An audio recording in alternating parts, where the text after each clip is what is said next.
द्वितीय विश्व युद्ध के बाद जब दुनिया तबाही के सबसे भयानक दौर से निकल रही थी, तब मानव सभ्यता ने एक महत्वपूर्ण निर्णय लिया था। यह निर्णय केवल युद्ध को रोकने की नहीं, बल्कि शक्ति के उपयोग को नियमों में बांधने का था। 1945 में संयुक्त राष्ट्र की स्थापना इसी सोच के साथ की गई कि भविष्य में कोई भी शक्तिशाली देश केवल अपनी सैन्य ताकत के बल पर दूसरे देश की संप्रभुता को चुनौती न दे सके। संयुक्त राष्ट्र चार्टर का अनुच्छेद 2.4 स्पष्ट रूप से कहता है कि कोई भी राज्य किसी अन्य राज्य की क्षेत्रीय अखंडता या राजनीतिक स्वतंत्रता के विरुद्ध बल प्रयोग नहीं करेगा, जब तक कि वह आत्मरक्षा की स्थिति में न हो या संयुक्त राष्ट्र सुरक्षा परिषद उसकी अनुमति न दे। यही नियम वह आधार बना जिसने शीत युद्ध के दौरान भी अमेरिका और सोवियत संघ जैसी महाशक्तियों को सीधे युद्ध में जाने से रोके रखा। यदि यह नियम न होता तो शायद 20वीं सदी के दूसरे भाग में ही दुनिया कई बार विश्व युद्ध का सामना कर चुकी होती।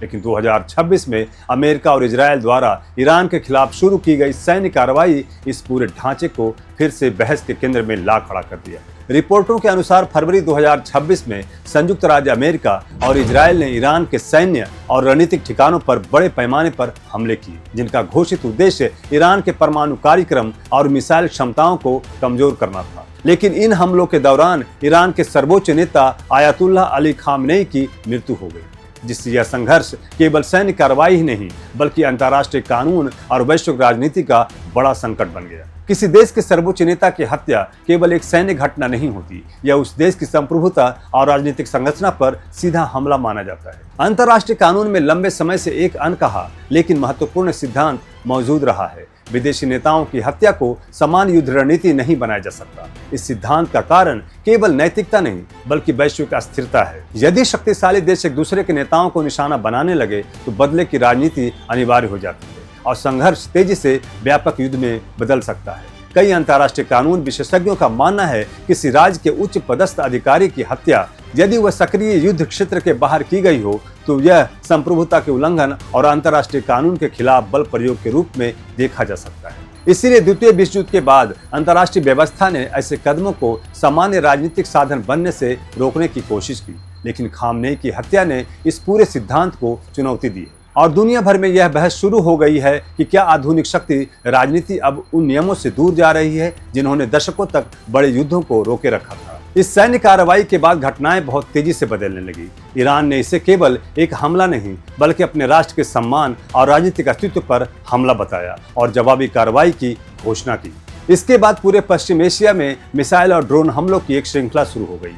ईरान ने न केवल इजरायल बल्कि उन क्षेत्रों में भी हमले किए जहां अमेरिकी सैन्य ठिकाने मौजूद हैं। रिपोर्टों के अनुसार कुवैत, बहरीन, कतर, ओमान और संयुक्त अरब अमीरात जैसे कई खाड़ी देशों में अमेरिकी और सहयोगी सैन्य सुविधाएं ईरानी हमलों का लक्ष्य बनी। कई स्थानों पर मिसाइलें और ड्रोन इंटरसेप्ट कर लिए गए, लेकिन कुछ हमलों से सैन्य ठिकानों, बंदरगाहों और नागरिक बुनियादी ढांचों को नुकसान पहुंचा। कुवैत में अमेरिकी सैन्य सुविधाओं और हवाई अड्डे के पास ड्रोन हमलों की खबरें सामने आई, जबकि बहरीन में अमेरिकी नौसेना के 5वें बेड़े से जुड़े क्षेत्र भी निशाने पर आए। संयुक्त अरब अमीरात में सैकड़ों मिसाइलों और ड्रोन हमलों के दौरान कई प्रोजेक्टाइल गिरने से अबू धाबी और दुबई में आग लगने और नागरिक ढांचे को नुकसान होने की घटनाएं सामने आई। इसी तरह कतर और ओमान में भी मिसाइल और ड्रोन हमलों के कारण हवाई यातायात बाधित हुआ और बंदरगाहों तथा ऊर्जा अवसंरचना को खतरा पैदा हुआ। यहीं से इस पूरे संकट का एक और महत्वपूर्ण पहलू सामने आता है जिस पर शायद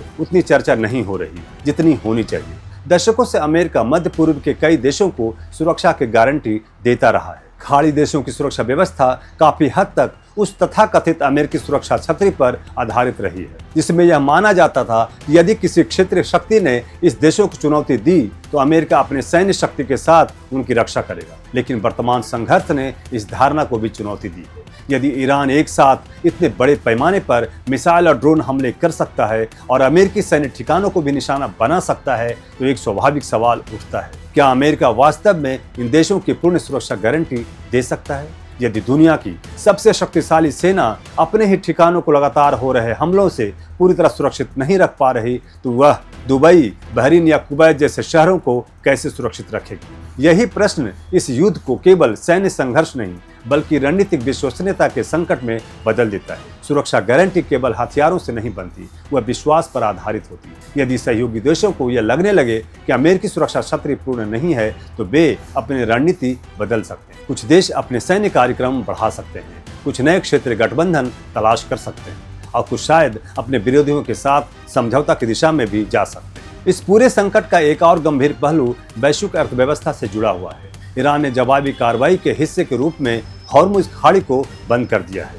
दोस्तों, ये आपको तो पता ही होगा कि जलडमरू मध्य दुनिया के सबसे महत्वपूर्ण ऊर्जा मार्गों में से एक है, जहां से वैश्विक तेल आपूर्ति का बड़ा हिस्सा गुजरता है। यदि यह मार्ग लंबे समय तक बाधित रहा तो न केवल मध्य पूर्व बल्कि पूरी दुनिया की अर्थव्यवस्था पर गहरा असर पड़ सकता है। तेल की कीमतों में तेजी से वृद्धि, समुद्री व्यापार में बाधा और ऊर्जा संकट जैसी स्थितियां वैश्विक आर्थिक अस्थिरता को जन्म दे सकती है। यही कारण है कि इस युद्ध को केवल क्षेत्रीय संघर्ष नहीं बल्कि वैश्विक आर्थिक संकट की संभावित शुरुआत के रूप में देखा जा रहा है। अंतर्राष्ट्रीय कानून के दृष्टिकोण से देखें तो इस पूरे संघर्ष ने कई कठिन प्रश्न खड़े कर दिए। क्या किसी संभावित खतरे के आधार पर किसी देश पर हमला करना वैध आत्मरक्षा माना जा सकता है? क्या किसी राज्य के सर्वोच्च नेता को निशाना बनाना अंतर्राष्ट्रीय नियमों के अनुरूप है? और यदि शक्तिशाली देश स्वयं उन नियमों को तोड़ने लगे जिन्हें उन्होंने बनाया था, तो क्या अंतर्राष्ट्रीय व्यवस्था लंबे समय तक टिक पाएगी? अंततः यह संकट केवल अमेरिका और ईरान के बीच का संघर्ष नहीं है, यह उस पूरी अंतर्राष्ट्रीय व्यवस्था की परीक्षा है जिसने लगभग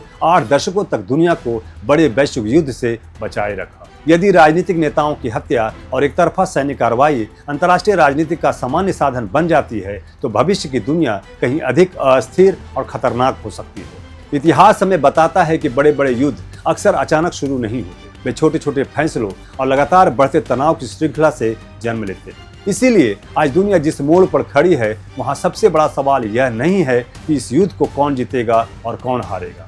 असली सवाल यह है कि क्या मानवता उन नियमों को बचा पाएगी जिन्हें उसने द्वितीय विश्व युद्ध की राख से सीख कर बनाया था, या फिर शक्ति की राजनीति एक बार फिर दुनिया को उसी रास्ते पर ले जाएगी जहाँ से निकलने में पिछली सदी को करोड़ों जानें गंवानी पड़ी थी। और सबसे महत्वपूर्ण, आपकी राय क्या है? क्या आपको लगता है अमेरिका अभी भी मध्य पूर्व की सुरक्षा की गारंटी दे सकता है, या यह युद्ध उस सुरक्षा व्यवस्था की कमजोरी को उजागर कर रहा है? अपनी राय कमेंट बॉक्स में जरूर लिखिए, क्योंकि इस विषय पर चर्चा जितनी ज्यादा होगी उतना ही हम इस जटिल मुद्दे को बेहतर समझ पाएंगे। धन्यवाद।